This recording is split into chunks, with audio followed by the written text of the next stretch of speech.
Bismillahirrahmanirrahim. Assalamualaikum warahmatullahi wabarakatuh. Perkenalkan, nama saya Purnama Sari Purba, NIM 0501193197. Mata kuliah UAS yaitu Fikih Muamalah 1. Baik, di sini saya mengambil materi dengan judul Konsep Infak, Sedekah, dan Hadiah. Masih bingung? Gini, pernah nggak suatu hari kita kehilangan barang yang sudah capek-capek kita usahain lalu hilang atau rusak dan nggak bisa dibenerin? Pernah nggak suatu hari kita pegang uang banyak lalu habis begitu saja karena tertimpa sakit dan harus masuk rumah sakit?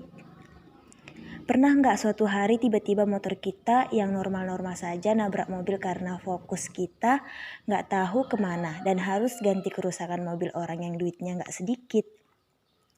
Pernah nggak sih suatu hari toko yang jadi sumber penghasilan kita hangus dilalap api atau hanyut diterjang banjir? Itulah cara nagihnya Allah, kawan. Sebab Rasul kita tercinta telah bersabda, obati sakitmu dengan bersedekah, hindari bala dengan berdoa, pelihara hartamu dengan berzakat. Tunggu apa lagi? Mau ditagih lagi sama Allah? Lanjut ke pembahasan. Yang pertama itu adalah pengertian infak. Infak adalah pengeluaran sukarela yang dilakukan seseorang setiap kali ia mendapatkan rezeki sebanyak yang ia kehendakinya. Menurut bahasa, infak berasal dari kata anfaqoh yang berarti mengeluarkan harta untuk kepentingan sesuatu. Menurut istilah syariat, infak adalah mengeluarkan sebagian harta yang diperintahkan dalam Islam. Dasar hukum infak.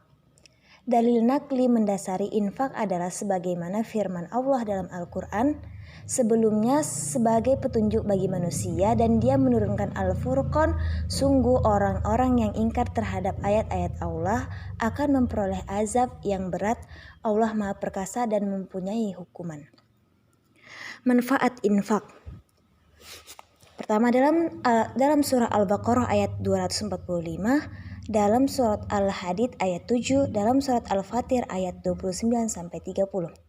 Artinya, sesungguhnya orang-orang yang selalu membaca kitab Allah dan mendirikan sholat dan menafkahkan sebagian rezekinya yang kami anugerahkan kepada mereka, baik secara diam-diam maupun secara terang-terangan, merekalah yang mengharapkan perniagaan yang tidak akan rugi.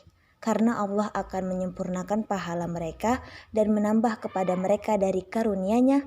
Sesungguhnya Allah Maha Pengampun lagi Maha Penerima syukur. Manfaatnya itu yang lain adalah memberi nafkah. Quran Surah An-Nisa ayat 34 yang berbunyi, Bismillahirrahmanirrahim. Ar-rijalu qawwamuna 'alan nisa'i bima faddalallahu ba'dahum 'ala ba'di wa bima anfaqu min amwalihim. Yang artinya, kaum laki-laki itu adalah pemimpin bagi kaum wanita, oleh karena Allah telah melebihkan sebahagian mereka atas sebagian yang lain, dan karena mereka telah menafkahkan sebagian dari harta mereka. Sodakoh. Pengertian sodakoh yaitu memberikan sesuatu dari seseorang kepada orang lain dengan benar-benar mengharap ridho Allah Subhanahu wa Ta'ala. Hukumnya yaitu sunnah muakkad atau sunnah yang sangat dianjurkan. Rukun sodakoh. Adapun rukun sodakoh yaitu yang pertama, orang yang memberi, syaratnya orang yang paling memiliki benda itu dan berhak untuk mentasarufkan atau membelanjakan. Kedua, orang yang diberi, syaratnya berhak memiliki. Dengan demikian tidak sah memberi kepada anak yang masih dalam kandungan ibunya karena tidak berhak memiliki sesuatu. Yang ketiga, ijab qabul. Ijab adalah pernyataan pemberian dari orang yang memberi, sedangkan qabul ialah pernyataan penerimaan dari orang yang menerima. Yang keempat, barang yang diberikan adalah sesuatu yang bisa dimanfaatkan oleh si penerima. Selanjutnya, tata cara bersodakoh, yaitu barang yang disodakohkan Itu berupa uang, barang, makanan, pakaian, dan lain-lain.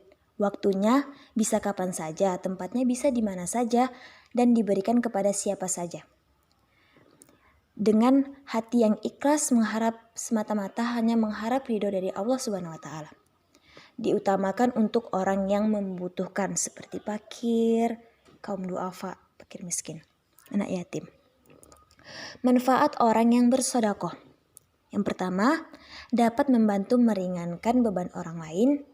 Kedua, dapat menumbuhkan rasa kasih sayang antara sesama. Ketiga, dapat merasakan penderitaan orang lain. Keempat, mempererat silaturahmi. Dan kelima, dilapangkan rezekinya dan dimudahkan segala urusan. Selanjutnya itu adalah hadiah. Hadiah adalah pemberian sesuatu kepada seseorang dengan maksud untuk memuliakan atau memberikan penghargaan. Hadis tentang hadiah, yaitu hadatsani Abdullah ibni Basarin qala kana Rasulullah sallallahu alaihi wasallam yuqbalul hadiyata wa la yuqbalus shadaqah, rawahu Ahmad. Artinya, dari Abdullah bin Basar berkata bahwasanya Rasulullah SAW bersabda, menerima apabila diberi hadiah dan menolak apabila diberi sedekah. Hadis riwayat Ahmad. Sebab-sebab pemberian hadiah yaitu atas prestasi yang dicapai dan karena sesuatu keadaan tertentu. Unsur-unsur hadiah.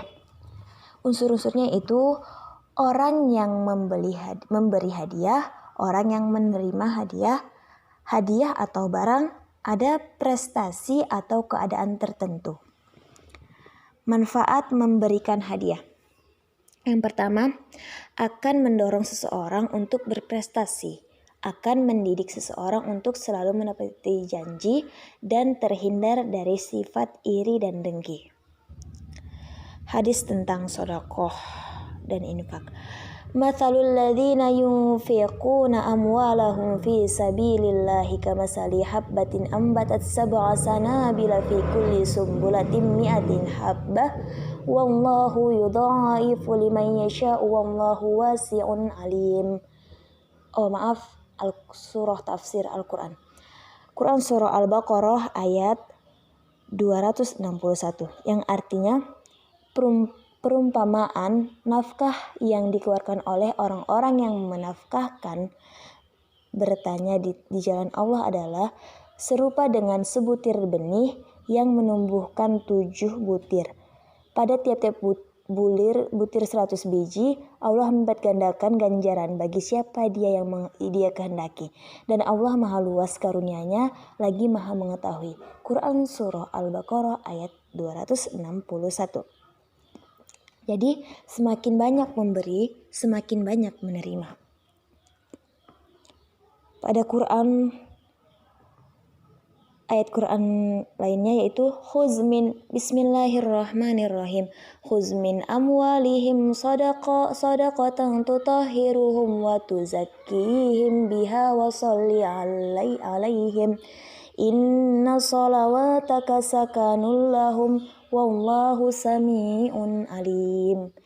Yang artinya, ambillah zakat dari sebagian harta mereka.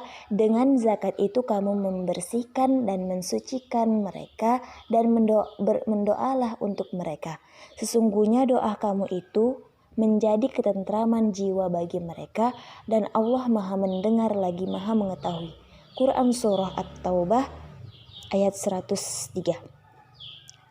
Dan ayat lainnya itu Bismillahirrahmanirrahim. Innamas shadaqatu lil fuqara'i wal masakini wal amilina 'alaiha wal mu'allafati qulubuhum wa fir riqabi wal gharimina wa fis sabilillahi wa banis sabil faridatan minallah wallahu alimun hakim. Yang artinya, sesungguhnya zakat-zakat itu hanyalah untuk orang-orang fakir, orang-orang miskin, pengurus-pengurus zakat, para mu'allaf yang dibujuk hatinya untuk memerdekakan budak, orang-orang yang berhutang untuk jalan Allah dan orang mereka yang sedang dalam perjalanan sebagai sesuatu ketetapan yang diwajibkan Allah, dan Allah Maha Mengetahui lagi Maha Bijaksana. Oke, yuk sedekah biar berkah. Mungkin ini dari saya. Saya Purnamasari undur diri. Mungkin ini dari saya, lebih dan kurangnya saya mohon maaf. Wassalamualaikum warahmatullahi wabarakatuh.